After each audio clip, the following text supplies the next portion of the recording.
Hello student, digi lessons from the house of Navankur में आप सभी का स्वागत है। हम क्लास 8 साइंस चैप्टर 4 पदार्थ, धातु और अधातु, material, metals and non metals के अभ्यास को पढ़ेंगे। प्रश्न 1, निम्नलिखित में से किसको पीटकर पतली चादर में परिवर्तित किया जा सकता है? क जिंक, ख फास्फोरस, ग सल्फर, घ ऑक्सीजन। इसका उत्तर होगा क जिंक को पीटकर पतली चादर में परिवर्तित किया जा सकता है। प्रश्न 2, निम्नलिखित में से कौन सा कथन सही है? सभी धातुएं तन्य होती हैं, ख सभी अधातुएं तन्य होती हैं, ग सामान्यतः धातुएं तन्य होती हैं और घ कुछ अधातुएं तन्य होती हैं। इसका उत्तर होगा ग सामान्यतः धातुएं तन्य होती हैं। प्रश्न 3, रिक्त स्थानों की पूर्ति कीजिए। फास्फोरस बहुत सक्रिय अधातु है। ख धातुएं ऊष्मा और विद्युत की सुचालक होती हैं। ग आयरन कॉपर की अपेक्षा अधिक अभिक्रियाशील है। घ धातुएं अम्लों से अभिक्रिया कर हाइड्रोजन गैस बनाती हैं। 4, यदि कथन सही है तो कोष्टक में T और यदि गलत है तो कोष्टक में F लिखिए। पहला, सामान्यतः अधातु अम्लों से अभिक्रिया करते हैं, F फॉल्स। दूसरा, सोडियम बहुत अभिक्रियाशील धातु है, T ट्रू। तीसरा, कॉपर जिंक सल्फेट के विलयन से जिंक विस्थापित करता है, फॉल्स F। और चौथा है, कोयले को खींचकर तारे प्राप्त की जा सकती हैं, F फॉल्स। प्रश्न 5, नीचे दी गई सारणी में गुणों की सूची दी गई है। इन गुणों के आधार पर धातुओं और अधातुओं में अंतर स्पष्ट कीजिए। गुण धातु अधातु। पहला गुण है दिखावट। धातुएं चमकदार होती हैं, अधातु निष्प्रभ होती हैं। दूसरा गुण है कठोरता। धातुएं कठोर होती हैं, अधातु कठोर नहीं होती हैं। तीसरा गुण है आघातवर्धनीयता। धातु आघातवर्धनीय होती हैं, अर्थात इनको पीटकर इनकी चादरें बनाई जा सकती हैं। अधातुएं आघातवर्धनीय नहीं होती हैं। चौथा गुण है तन्यता। धातु तन्य होती हैं, अर्थात इनको खींचकर इनके तार बनाए जा सकते हैं। अधातुएं तन्य नहीं होती हैं। पांचवा गुण है ऊष्मा चालन।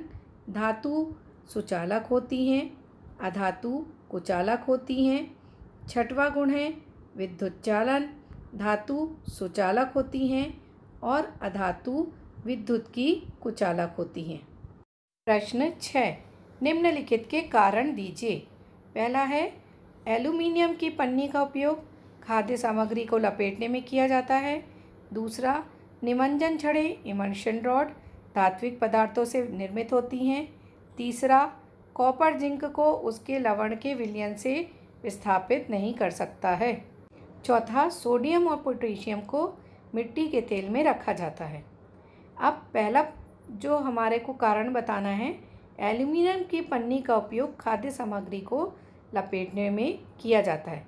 इसका उत्तर होगा, एल्यूमीनियम की पन्नी का उपयोग खाद्य सामग्री को लपेटने में इसलिए किया जाता है क्योंकि इसे आसानी से मोड़कर खाने को अच्छी तरह बंद किया जा सकता है, जिससे बाहरी वायु एवं संदूषक पदार्थों का भोजन पर कोई दुष्प्रभाव नहीं होता।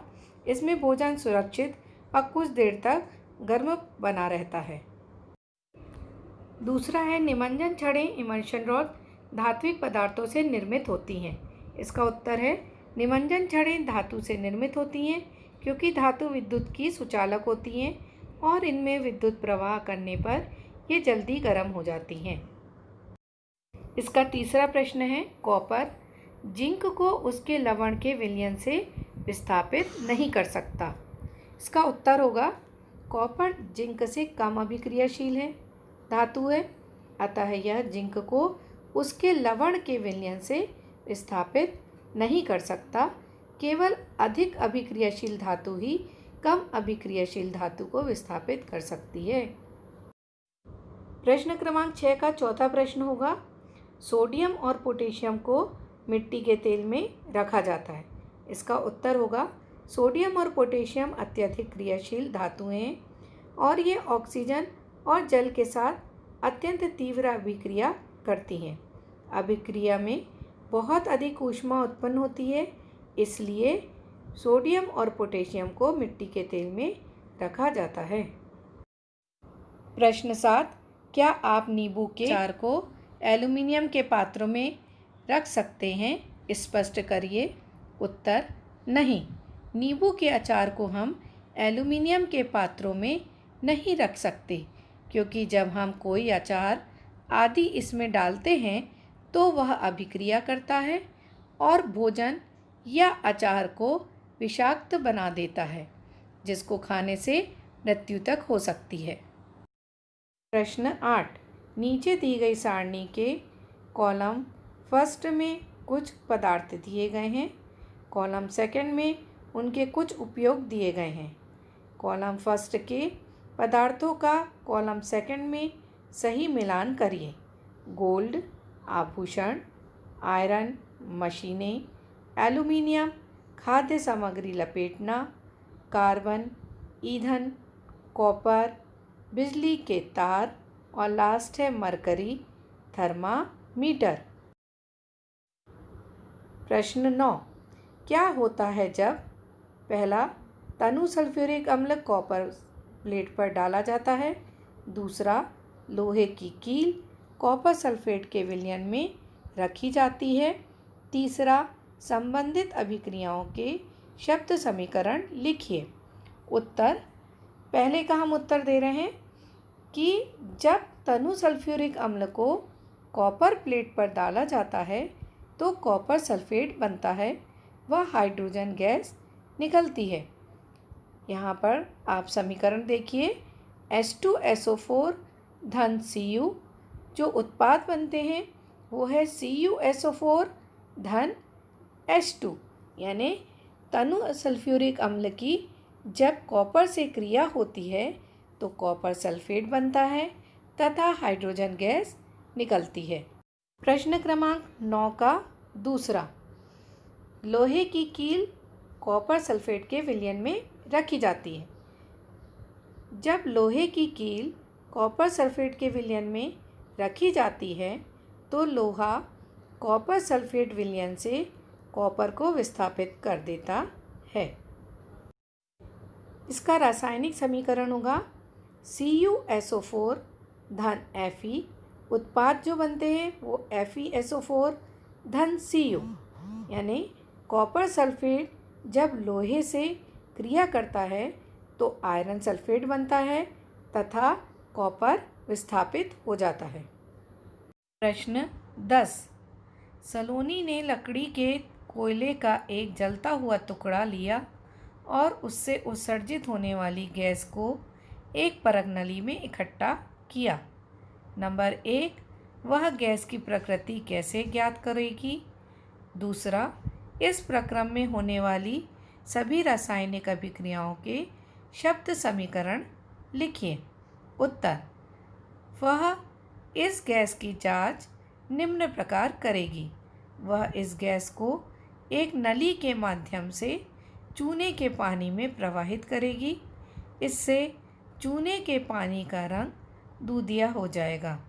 चूने का पानी का रंग कैल्शियम कार्बोनेट बनने के कारण दूधिया हो जाता है और जो कि कार्बन डाइऑक्साइड और चूने की पानी की प्रक्रिया से बनता है।